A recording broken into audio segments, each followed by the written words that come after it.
There's a lot of exciting things happening in the design world and at IDEO this past year, and I'm pleased to get a chance to share some of those with you. I didn't attend the first TED back in 1984, but I've been to a lot of them since that time. I thought it was kind of be interesting to think back to that time when Richard got the whole thing started. Thank you very much, Richard. It's been a big, enjoyable part of my life coming here. And so thinking back, I was thinking those of us in Silicon Valley were kind of really focused on products or objects, certainly technological objects. And so it was great fun in those days, and some of those of you who are in the audience were my clients, and we'd come in with some prototype underneath a black cloth, and we'd put it on the conference table, and we'd pull off the black cloth, and everybody would ooh and ah. And that was a really good time. And so we'll continue to focus on products, as we always have. But and if you were here last year, you probably, I probably wrestled you to the floor and tried to show you my new iModule 2, which was a camera that plugged into the handspring. And I took a lot of pictures last year. Very few people knew what I was up to, but I took a lot of pictures. And this year, maybe you could show the slides. And this year we're carrying this Trio, which we had a lot to do with and helped Handspring design it. And also, although we designed it a few years ago, it's just become ubiquitous in the last year or so, this heart stream defibrillator, which is saving lives. Maybe you've seen them in the airports. They seem to be everywhere now. Lots of lives are being saved by those. And we're just about to announce the Zinio reader product that I believe will make magazines even more enjoyable to read.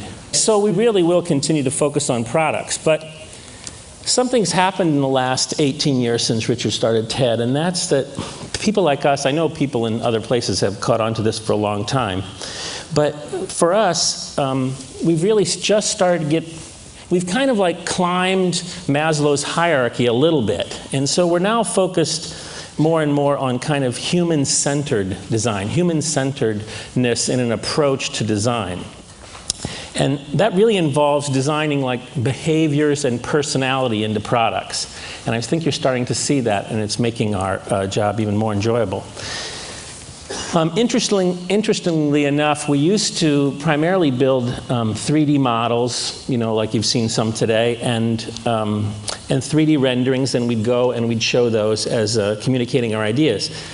But firms like ours are having to move to a point where we get those objects that we're designing and get them in motion, showing how they'll be used. And so in order to do that, we've been forming internal video production groups in order to make these kind of experience prototypes that show just what we mean about the kind of man-machine relationship. And it's a much better way to see. It's kind of like, you know, architects who show people in their houses as opposed to them being empty. So I thought that I would show you a few videos to kind of show off this new broader definition of design in products and services and environments. I have a few of them. They're no more than a minute or a minute and a half a piece, but I thought you might be interested in seeing some of our work over the last year and how it responds in video. So Prada, New York, we were asked by Rem Koolhaas and OMA to help us conceive the technology that's in their retail store in New York. He wanted a new kind of store, a store that had a cultural role as well as a retail one. And that meant actually designing custom technology as opposed to just buying things off the shelf and putting them to use. So there's lots of things. Everything has RF tags. There's RF tags on the cards. There's these staff devices that are all around the store. You pick them up, and once you see something that you're interested in, the staff person can scan them in, and then they can be shown on any screen throughout the store. You can look at color and sizes and how it appeared on the runway or whatever. Right? And so then the merchandise that you're interested can be scanned. It's taken into the dressing room, and in the dressing room there are scanners so that we know exactly what clothing you have in the dressing room, and we can put that up on a touch screen, and you can play with that and get more information about the clothing that you're interested in as you're trying it on. It's been used a lot of places, but I particularly like the use here of liquid crystal displays in the changing room. It was the last time I went to see this store, there was a huge buzz about people standing outside wondering, am I going to actually get to see the people changing clothes here? And, but if you push the button, of course, the whole wall goes dark. So you can try to get approval or not for whatever you're wearing. And then one of my favorite features of the technology is the magic mirror, where you put on the clothes, there's a big display in the mirror, and you can turn around, but there's a 3-second delay so you can see what you look like from the back or all the way around as you do it.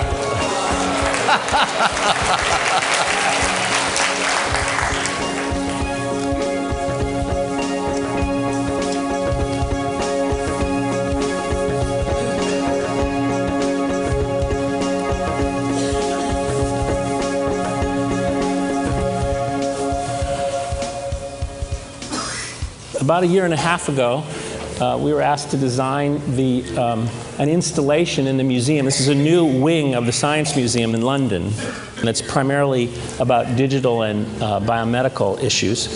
And a group at ITCH, which is now part of IDEO, designed this interactive wall that's about 4 stories tall. I don't know if anybody's seen this. It's pretty spectacular in the room.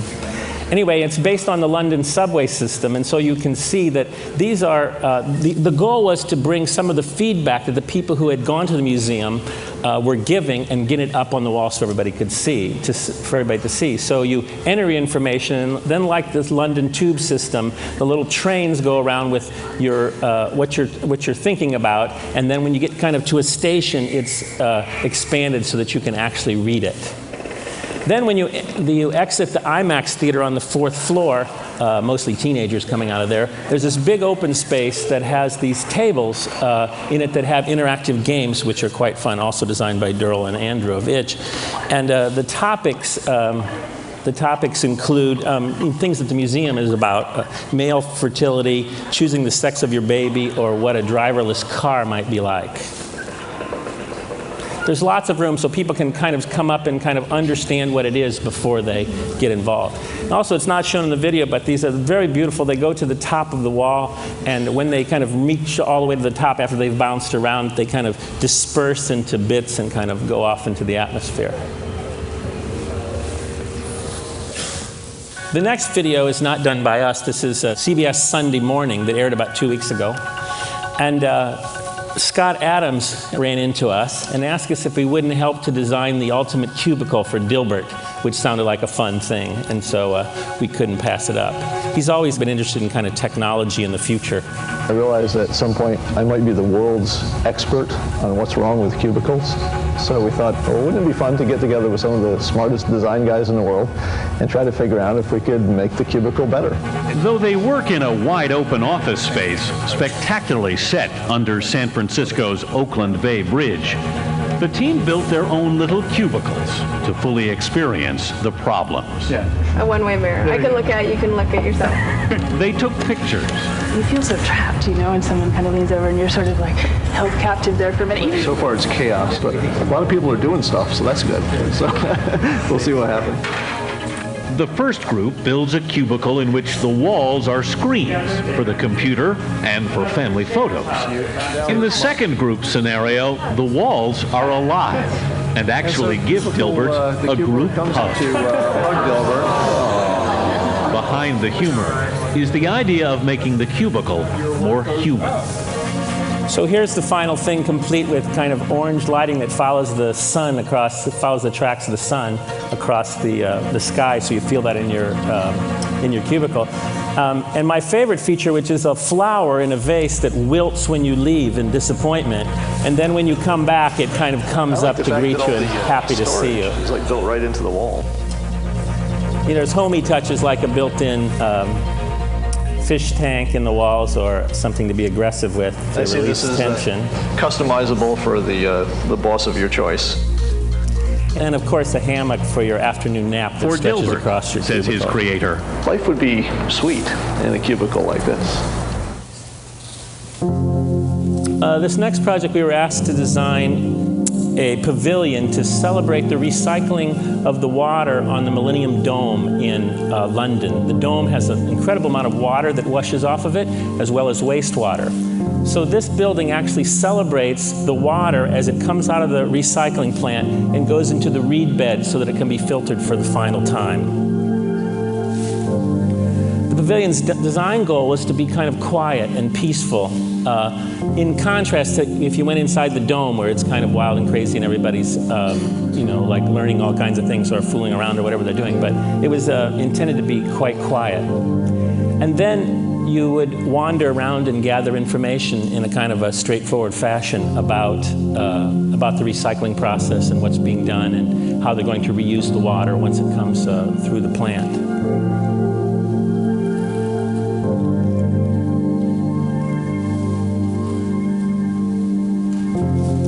And then if you saw, I just said, the panels actually rotate so you can get information on the front side, but as they rotate, you can see the actual recycling plant behind with all the machines as they actually process the water.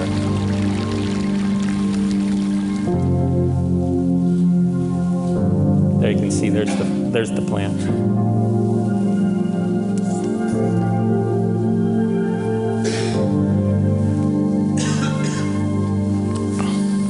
These are all very low-budget videos, like quick prototypes. So we're announcing a new product here tonight, which is the first time this has ever been shown in public. It's called Spyfish, and it's a company called H2I, started by Nigel Jagger in London.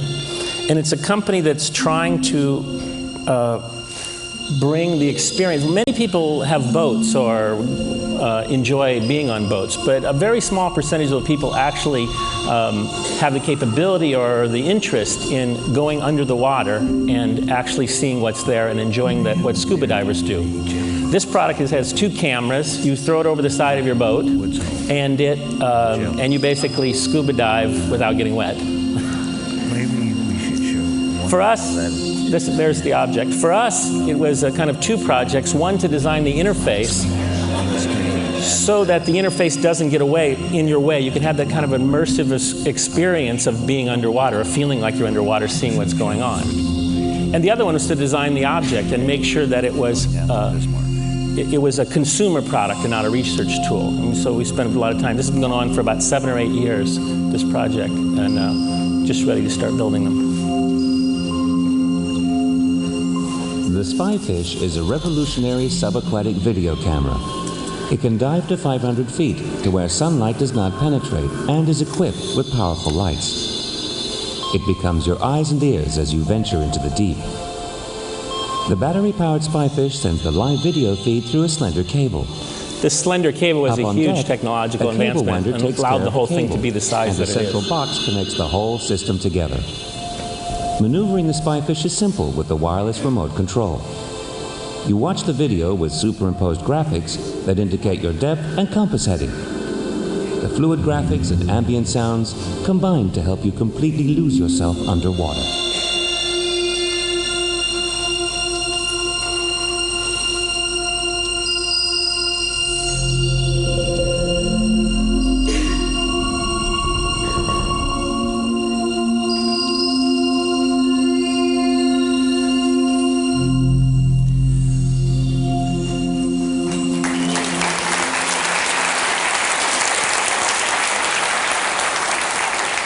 And the last thing I'll talk about is Apratech, which is a project I'm very excited about.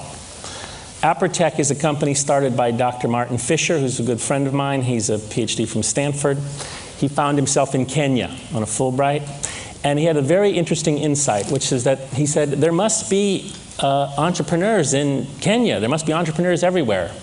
And he noticed that for weddings and funerals, they could find enough money to put something together. And so he decided to start manufacturing products in Kenya with Kenyan manufacturers, designed by people like us, but taken there. And to this date, he's been going for only a few years, he started 19,000 companies.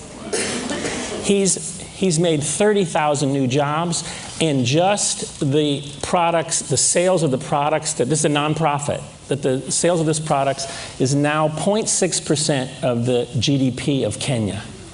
This is one guy doing this. This is a pretty spectacular thing. So we're in the process of helping them design deep well, low-cost manual pumps in order for these people who have like a quarter acre of land to be able to grow crops in the off-season. What they do now is they can grow crops in the rainy season, but they can't grow them in the off-season. And so by doing that, the woman that you saw in the first thing now is she's a school teacher, always wanted to send her kids to college, and she's going to be able to do it because of these things. So with seed squeezers and pumps and hay balers and kind of very straightforward things that we're designing, my students are doing this as class projects, and IDEO's donated their time to do this kind of work. And so it's really amazing to see his success, Martin's. So we also were thinking about the experience of Richard. And so we designed this hat because I knew I'd be the last one in the day. And I needed to deal with him. So I just have one more thing to say. Can you read it? Well, it's always kind of funny when he comes up and hovers, you know, you don't want to be rude to him and you don't want to feel guilty, and so I thought just this would do it, where I just sit here and...